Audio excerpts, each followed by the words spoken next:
Bismillahirrahmanirrahim. Assalamualaikum warahmatullahi wabarakatuh. Salam semangat semuanya. Di sini saya, Muhammad Haris Baladi, akan menjelaskan dan memberikan wawasan berbagi terkait materi moderasi beragama. Kenapa materi ini perlu disampaikan? Karena moderasi beragama saat ini menjadi kebutuhan di negara kita sebagai masyarakat yang beraneka ragam. Bangsa Indonesia adalah masyarakat dengan beragam budaya dan kemajemukannya. Keragaman mencakup perbedaan budaya, agama, ras, bahasa, suku, tradisi, dan sebagainya.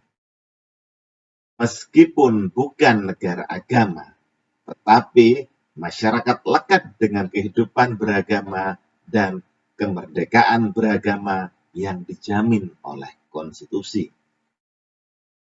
Sila pertama Pancasila, yaitu ketuhanan yang Maha Esa, menunjukkan bahwa sistem negara ini berdasarkan pada prinsip ajaran dan tata nilai agama-agama yang ada di Indonesia. Menjaga keseimbangan antara hak beragama dan komitmen kebangsaan menjadi tantangan bagi setiap warga negara. Moderasi beragama merupakan perekat antara umat beragama dan komitmen untuk berbangsa. Di Indonesia, beragama pada hakikatnya adalah ber-Indonesia, dan ber-Indonesia itu pada hakikatnya adalah beragama.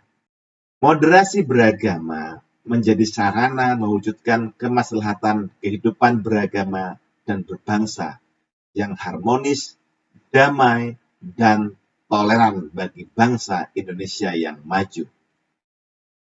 Kata moderasi dalam KBBI berasal dari bahasa Latin, moderatio, yang berarti kesedangan atau tidak berlebihan dan tidak kekurangan.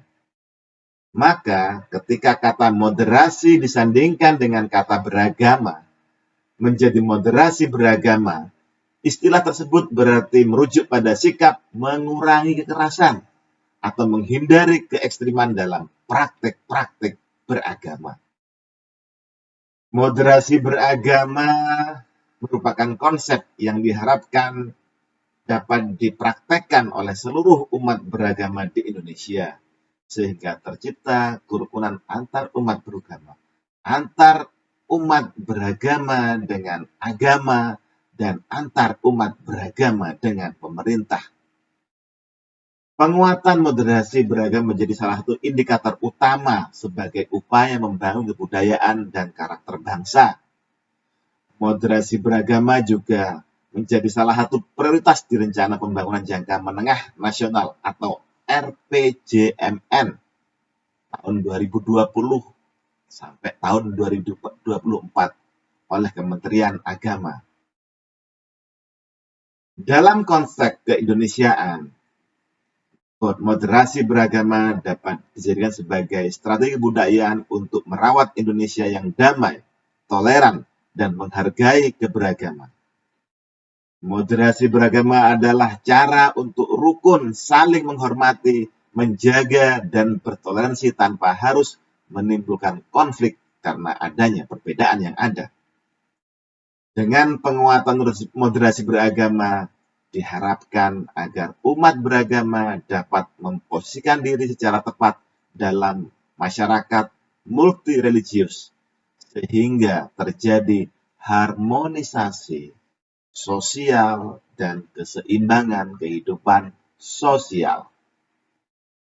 Keberhasilan moderasi beragama dalam kehidupan masyarakat Indonesia dapat terlihat dari tingginya 4 indikator utama berikut ini.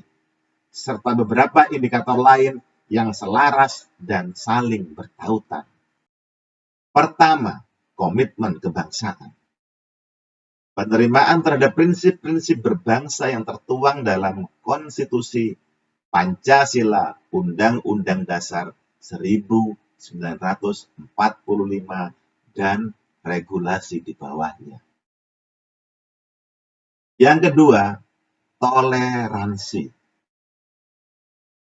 Toleransi ini dalam arti menghormati perbedaan dan memberi ruang orang lain untuk berkeyakinan, mengekspresikan keyakinannya, dan menyampaikan pendapat, menghargai kesetaraan, dan sedia untuk bekerja sama.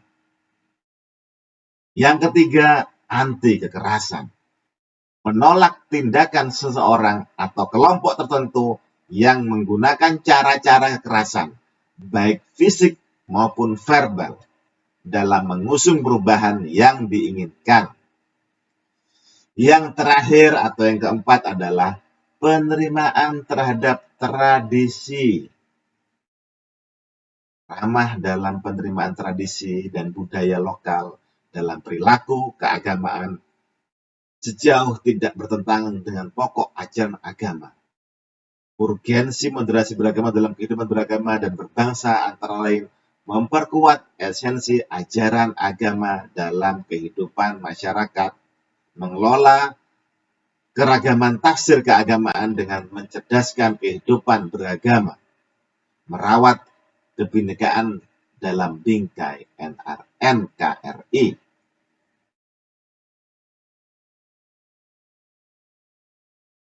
Namun di samping itu juga ada tantangan dalam implementasi beragama, antara lain berkembangnya cara pandang, sikap, dan praktek beragama yang berlebihan atau ekstrim yang mengesampingkan martabat kemanusiaan.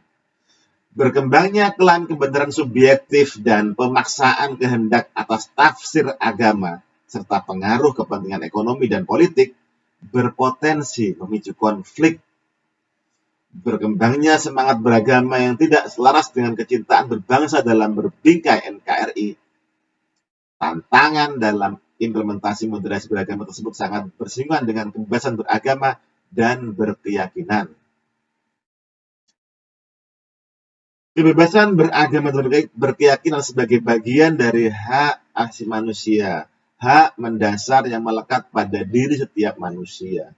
Setiap individu memiliki kebebasan untuk memilih dan menjalankan agama atau keyakinan sesuai dengan hati nurani tanpa harus dihantui oleh rasa takut, mendapatkan ancaman, tekanan, paksaan dari luar dirinya, serta juga kebebasan dengan tidak adanya perlakuan diskriminatif, baik itu oleh kelompok, mayoritas maupun oleh negara. Berdasarkan penjelasan yang sudah disampaikan tadi, maka dalam rangka mengimplementasikan moderasi beragama, ada beberapa hal yang perlu dan penting untuk dilakukan.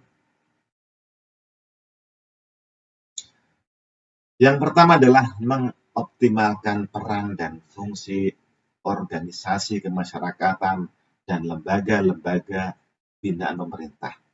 Seperti contohnya Forum Kerukunan Umat Beragama atau FKUB, Forum Pembaruan Kebangsaan atau FPK, dan forum-forum yang lainnya dalam mensosialisasikan moderasi beragama. Kemudian untuk menciptakan kerukunan beragama perlu diperkuat adanya regulasi yang mengaturnya. Untuk saat ini telah disusun rancangan peraturan daerah tentang kerukunan. Berikutnya, kita bisa mendeteksi dan mencegah secara dini potensi konflik yang bernuansa agama yang melibatkan semua unsur kepentingan di tingkat bawah sampai di tingkat daerah. Mulai masyarakat, tokoh agama, RT, RW, dukuh, lurah, pemerintah, kabupaten, unsur TNI dan Polri, dan unsur terkait yang lainnya, demi tercapainya kehidupan yang aman, damai, dan sentosa. Baik, terkait dengan moderasi beragama, apa yang telah saya sampaikan tadi, semoga menambah wawasan bagi kita, menambah kesadaran bagi kita untuk hidup beragama yang baik, aman, tentram, bertoleransi, dan tidak ekstrim, serta selalu menjaga kerukunan antar umat beragama. Kurang lebihnya mohon maaf, saya akhiri. Wassalamualaikum warahmatullahi wabarakatuh.